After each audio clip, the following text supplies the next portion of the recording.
നിങ്ങൾക്കറിയില്ലേ എന്നെ? ചാലക്കുടി ഹൈവേയിലൂടെ കടന്നു പോകുന്ന ആർക്കും എന്നെ കാണാം. എനിക്ക് ഒരു പാലമരത്തിൻ്റെ ജന്മമാണ് പ്രകൃതി തന്നത്. വർഷങ്ങളായി ഞാനിവിടെ സുഖവാസമാണ്. എത്രയോ തലമുറകൾ എൻ്റെ തണലിൽ വിശ്രമിച്ചിരുന്നു. എൻ്റെ ജീവിതത്തെ ചുറ്റിപ്പറ്റി എത്രയോ സൂക്ഷ്മജീവികളും പക്ഷികളും മറ്റു ജീവികളും ജീവിച്ചു പോരുന്നുണ്ട്. നന്മ മാത്രം ചെയ്ത് മറ്റുള്ളവർക്കായി താങ്ങും തണലും നൽകി അല്ലലൊന്നുമില്ലാതെയാണ് ഇത്ര നാളും ഞാൻ കഴിഞ്ഞു വന്നത്.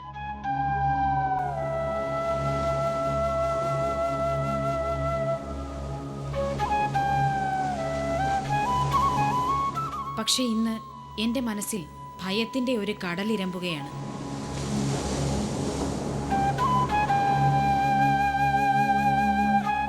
കണ്ടില്ലേ എൻ്റെ കൂട്ടുകാരിയുടെ അവസ്ഥ? എൻ്റെ തൊട്ടടുത്ത് വർഷങ്ങളായി ജീവിക്കുന്ന അവളുടെ കൊമ്പുകൾ ആരൊക്കെയോ വന്ന് വെട്ടിമാറ്റി. അവളുടെ കൊമ്പിൽ കൂടുകൂട്ടിയിരുന്ന പക്ഷികൾ എങ്ങോട്ട് പോയെന്ന് എനിക്കറിയില്ല. പേടികൊണ്ടാവാം എൻ്റെ കൊമ്പിലേക്ക് ആരും കൂടുകൂട്ടാൻ വന്നില്ല. നാളെ എൻ്റെ സ്ഥിതിയും ഇതുപോലെയായി തീരുമോ എന്ന് അവർക്കും പേടി കാണില്ലേ?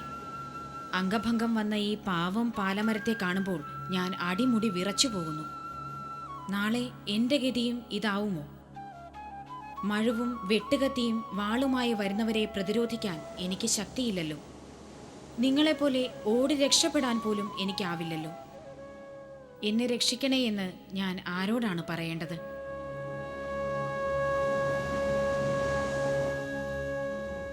ഒരു പാലമരത്തിൻ്റെ സങ്കടമാണ് നമ്മളിപ്പോൾ കേട്ടത്. കഴിഞ്ഞ പ്രാവശ്യത്തെ ജീവധാര ഷൂട്ടിന് ഞങ്ങൾ ചാലക്കുടി പോകുമ്പോൾ ഈ രണ്ട് മരങ്ങളും അവിടെ ഉണ്ടായിരുന്നു. ഇപ്പോൾ അതേ സ്ഥാനത്ത് നമ്മൾ ചെന്ന് കഴിഞ്ഞാൽ ഈ രണ്ട് മരങ്ങളും മുറിച്ചു മാറ്റപ്പെട്ടതായി കാണാം. സത്യത്തിൽ എത്രയേറെ ജീവിവർഗങ്ങൾ അല്ലെങ്കിൽ പക്ഷികൾ അതിൽ കൂടുകൂട്ടിയിരുന്നു. ഓർക്കിഡായിട്ടും പായലായിട്ടും പ്രായം കൂടുന്നതനുസരിച്ച് ഈ പായലുകളും ഓർക്കിഡും എല്ലാം മരത്തിലങ്ങ് പറ്റിപ്പിടിക്കും.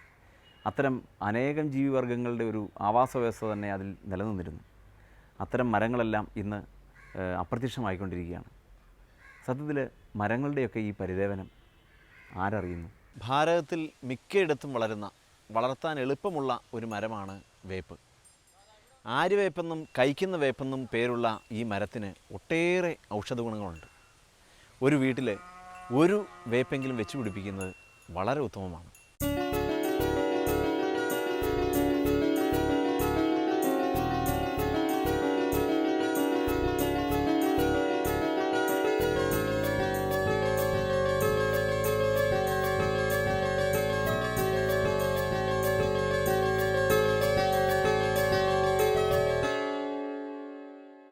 ആര്യവേപ്പ് എന്ന് പറയുന്ന വേപ്പ് മരം അത് ഒരു കൽപ്പവൃക്ഷ തുല്യമാണ്. ചികിത്സയിൽ വളരെയധികം ഉപയോഗിക്കുന്നുണ്ട്.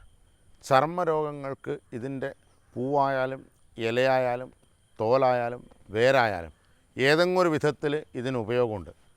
വീടിൻ്റെ തെക്ക് വശത്ത് വളർത്താൻ പറ്റിയ നല്ലൊരു മരമാണ് വേപ്പ് മരം. അതുപോലെ അശ്വത്ഥ വിവാഹത്തിൽ അരയാലിന് വിവാഹം ചെയ്ത് കൊടുക്കുന്നതിൽ വധൂസ്ഥാനം അലങ്കരിക്കുന്ന ഈ വേപ്പ് എന്ന് പറയുന്ന മരം ഒരു കൽപ്പവൃക്ഷം തന്നെയാണ്. ദിനചര്യാധ്യായത്തിൽ അർക്കന്യഗ്രോധ ഖതിര കരഞ്ച കടുഭാധികം എന്ന് അഷ്ടാംഗഹൃദയകാരൻ എടുത്തതിൽ ഈ കഷായരസം തിക്തരസം, അതായത് ചവച്ചാൽ വായിൽ വെള്ളം വരികയും അതുപോലെ തന്നെ ദുർഗന്ധത്തെ അകറ്റാനുള്ള കഴിവും ഈ വേപ്പിൻ്റെ കൊമ്പുകൾക്കുണ്ട്.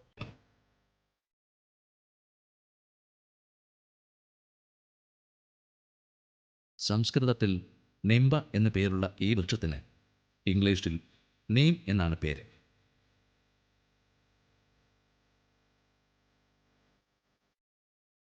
ആര്യവേപ്പ് എന്നാണ് കേരളത്തിൽ അറിയപ്പെടുന്നത്.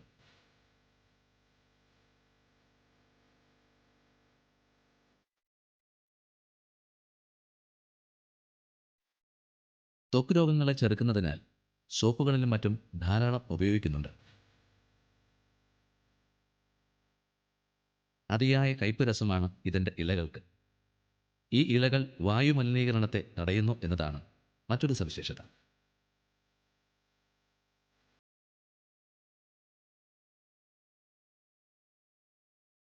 വേപ്പിന് പല ഗുണങ്ങളുണ്ടല്ലോ. വേപ്പിൻ്റെ ഇല ചെളിയുമേ ഇലയുമേ തട്ടി വരുന്ന വായു തന്നെ ദേഹത്തിനെ ശുദ്ധീകരിക്കുന്നതാണ്. ത്വക്ക് രോഗങ്ങൾക്ക് വളരെ വിശേഷമാണ്.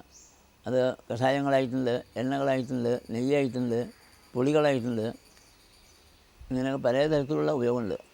വേപ്പുള്ള ദിക്കിൽ ഈ തൊലിപ്പുറമേയുള്ള അസുഖങ്ങളുണ്ടാവില്ല. ഓരോ കുടുംബത്തിലും വേപ്പിൻ തൈ നട്ടു പിടിപ്പിക്കണം ഒരു ധാരണ മുമ്പുണ്ട്. ഇപ്പോൾ അതൊന്നുമില്ല. ഈ എല്ലിനെ ബാധിച്ച് വരുന്ന രോഗങ്ങൾക്ക് ഇത് മാത്രമല്ല, അതോടുകൂടിയിട്ട് പഞ്ചവിക്രകം എന്നൊരു രോഗം പറയുന്നുണ്ട്. അതിൽ വേപ്പ് ഒരു പ്രധാന ഘടകമാണ്. അധികവും ഈ രക്തശുദ്ധി വരുത്തുക എന്നുള്ളതാണ് ഇതിൻ്റെ പ്രധാന ഉദ്ദേശം.